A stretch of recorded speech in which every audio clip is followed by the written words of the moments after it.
तो ये है काइनेटिक का DX स्कूटर, जिसका अभी अभी पुनर्जन्म हुआ है। पहले आया करता था ये हमारे पापा दादे के ज़माने में, जब ये पेट्रोल में आया करता था, लेकिन अब ये आ चुका है इलेक्ट्रिक में। अब इसके अंदर क्या क्या चेंजेस हुए हैं, कैसे ये और एडवांस हो गया है, क्या क्या फीचर हैं, क्या इसकी रेंज है, क्या इसकी पावर है, सब कुछ डिटेल में बताने वाला हूँ। सबसे पहले स्टार्ट करते हैं इसके डिज़ाइन से।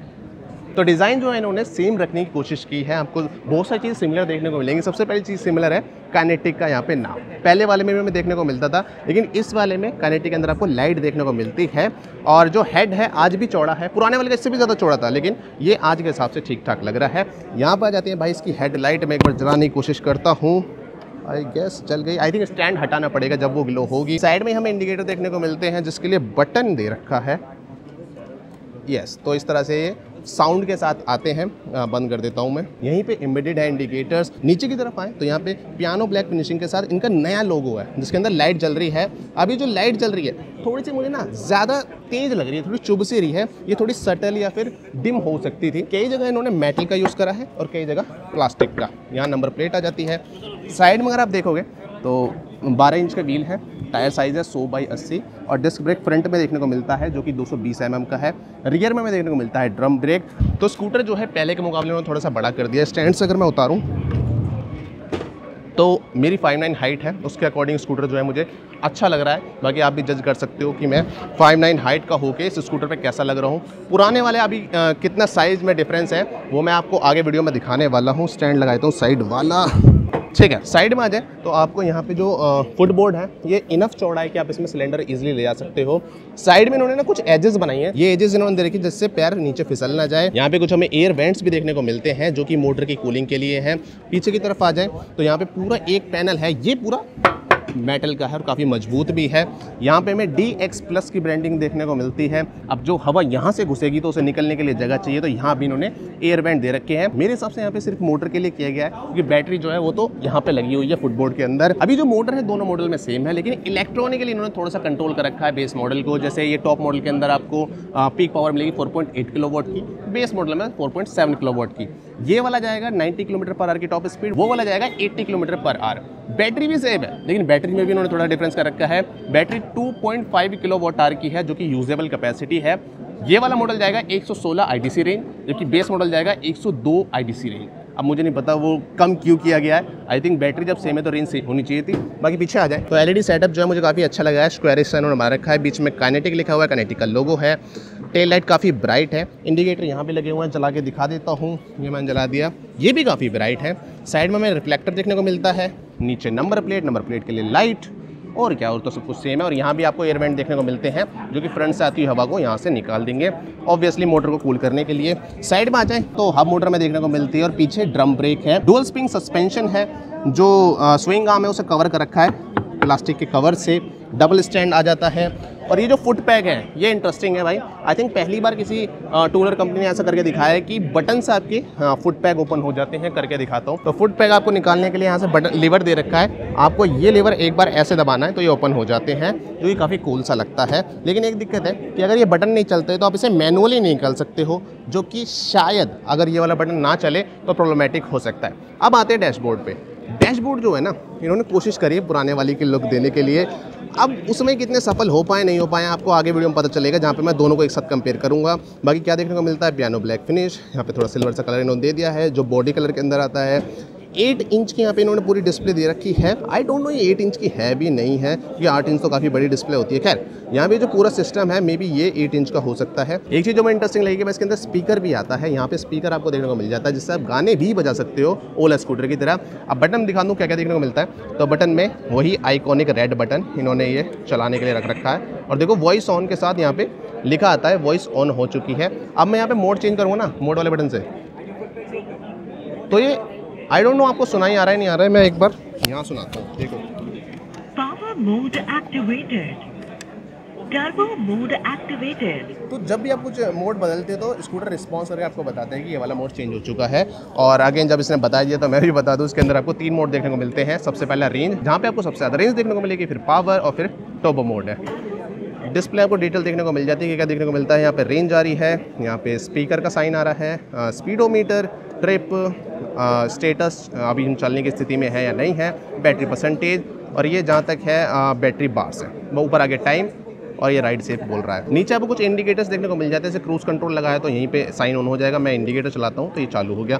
बटन्स में हाँ कुछ चीज़ें रह गई थी, जैसे कि ये हज़ार्ड का बटन, आप इसे दबा दोगे तो पी पी करके बोलता है। और इसके अलावा ये बूट स्पेस खोलने का, एक बार खोल के दिखा भी देता हूँ। लॉन्ग प्रेस करोगे तो बूट स्पेस खुल चुका है। बूट स्पेस जो है इसके अंदर आपका एक फुल फेस हेलमेट, उसके नीचे भी आपको बहुत सारा स्पेस देखने को मिल जाता है। इसे बंद कर देता हूँ और ये है इनका हाफ फेस हेलमेट। और यहीं पे आपको चार्जिंग पोर्ट देखने को मिलता है। इस चार्जिंग पोर्ट से आप फ़ोन लगा के यहाँ पे रख सकते हो, उसका भी इन्होंने स्पेस दे दिया है। और इसे थोड़ा फोम इन्होंने यहाँ पे लगा दी है जिससे फ़ोन में स्क्रैच वगैरह ना आए।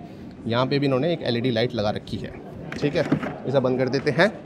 हाँ, बूट स्पेस जो है वो 37 लीटर का है। अगेन सबसे ज़्यादा हो जाता है अगर हम आज के टाइम में देखें। बूट स्पेस के बटन के बाद आता है यहाँ पे क्रूज कंट्रोल और ये रिवर्स मोड है। एक चीज़ अच्छी है कि यहाँ पे ना बटन को दबाने में मज़ा सा आ रहा है, टैक्टाइल फील आती है। इधर आ जाए तो आपको यहाँ पे हाई बीम, लो बीम, उसके बाद यहाँ पे लाइट का बटन है। ये इनका असिस्ट का है। अगर आपको कोई यहाँ पे स्कूटर चल नहीं रहा है, कोई दिक्कत आ गई है तो आपको एक बार दबाना है, आपके फ़ोन से कॉल मिल जाएगी इनके, जो भी इनका कस्टमर केयर का नंबर होता है। इंडिकेटर्स के बटन, रीसेट का और वॉल्यूम कंट्रोल और हॉर्न। एक चीज़ जो मुझे सही नहीं लगी कि हॉर्न का बटन हमेशा बड़ा देना चाहिए, तो यहाँ पे मुझे हॉर्न का बटन थोड़ा छोटा लग रहा है। आई थिंक चलाते हुए कोई बंदा यहाँ पे कंफ्यूज हो सकता है, ये हॉर्न की साउंड हो जाती है। अब ये बटन तो बहुत थे, लेकिन हमें थोड़े और बटन की ज़रूरत है, तो यहाँ पे हमने छुपा रखे हैं वो बटन।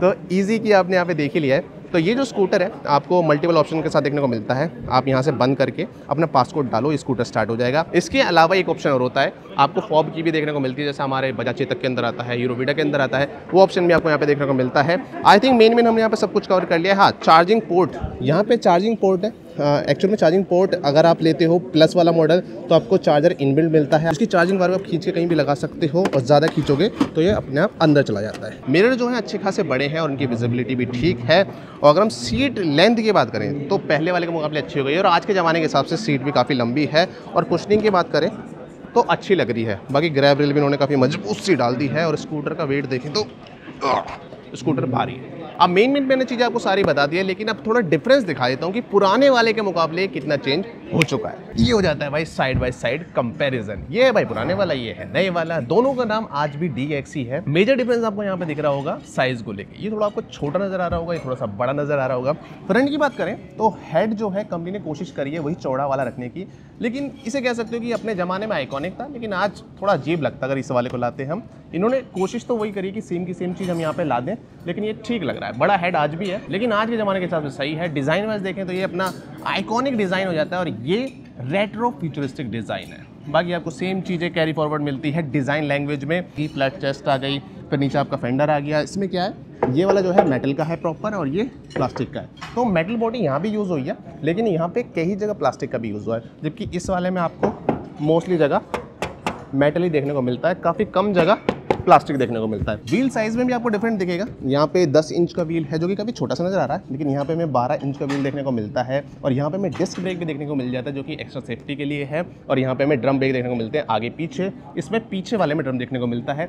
इसकी टॉप स्पीड हुआ करती थी 60 के आसपास, इसकी टॉप स्पीड है 90 km/h। बाकी पुराने वाले बैठ के आपको कुछ इस प्रकार की लुक आ रही होगी, और काफ़ी अच्छा लग रहा है यार। पुराने जमाने वाली बातचीत इसके अंदर आ रही है। और नए वाले पे अगर मैं बैठूँ और इस पे बैठने में कुछ ये लुक आती है, ऑब्वियसली थोड़ा सा बड़ा फील हो रहा है। एक बड़ा डिफरेंस हो रहा है भाई सीट को लेके। पुराने वाले में सीट इतनी लंबी नहीं थी, अगर आपको दिख रही होगी, और यहाँ पे सीट काफ़ी लंबी कर दी है। प्लस यहाँ पे पुराने वाले में स्टेपनी आती थी, स्पेयर टायर आता था, यहाँ पे कुछ भी नहीं है, तो यहाँ पे इन्हें ग्रैब रेल लगा। स्कूटर की जो प्राइसिंग है वो बेस मॉडल के लिए जिसे DX बोला जा रहा है वो है 1,11,500 एक्स शोरूम, जबकि DX प्लस जो है उसकी प्राइसिंग है 1,17,500। प्लस वाले में एक तो आपको ऑफ बोर्ड चार्जर देखने को मिलेगा, जैसे इस वाले के अंदर तो ऑन बोर्ड चार्जर है, ऑफ बोर्ड अलग से आपको चार्जर मिलेगा, उसे आप यूज़ कर सकते हो।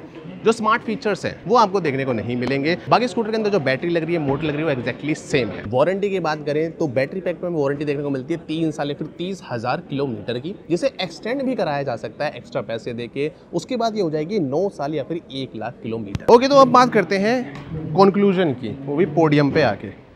आई थिंक माइक यहाँ पे और नहीं है। तो देखो मैंने यहाँ पे मेन चीज़ें आपको सारी बता दी हैं। स्कूटर के बारे में एक चीज़ आई थिंक मैं पता नहीं बोलिए कि LFP बैटरी सेल्स का यूज़ कर रहे हैं। बैटरी पैक मोस्टली चीज़ें खुद बना रहे हैं अपनी अलग अलग कंपनियों के द्वारा। कंक्लूजन की बात करूँ तो 2 चीज़ जो मुझे आखिरी हैं थोड़ी सी कम लगी हैं। सबसे पहला बैटरी का साइज़, 2.5 किलोवाट का बैटरी पैक है यहाँ पे, इंग्लिश में बोलते हैं 2.5 किलोवाट। IDC रेंज इन्होंने टॉप मॉडल में बोली है 116 किलोमीटर, बेस मॉडल में 102 किलोमीटर। दोनों IDC है, ये रियल नहीं है। मैं मान रहा हूँ रियल में आ जाएगी 80 से 90 किलोमीटर की। तो पहली चीज़ तो जो मुझे प्राइस के हिसाब से कम लगी है वो है इसका बैटरी साइज़ 2.5 किलोवाट आवर। कोई भी कंपनी नहीं दे रही है 1 लाख से ऊपर में। दूसरी चीज़ 1 लाख से ऊपर में बस TVS ही ऐसा है जो कि हब मोटर देता है। यहाँ भी हमें हब मोटर देखने को मिलती है, वो भी 1,11,500 एक्स शोरूम प्राइस पे। तो मुझे ये पर्सनली स्कूटर जो है थोड़ा सा ओवर प्राइस नज़र आ रहा है अगर हम इसकी स्पेसिफिकेशन, पावर वगैरह देखें। बाकी स्कूटर चलने में कैसा है इसके बारे में अभी मैं कमेंट नहीं करूँगा क्योंकि मैंने इसे अभी चलाया भी नहीं है।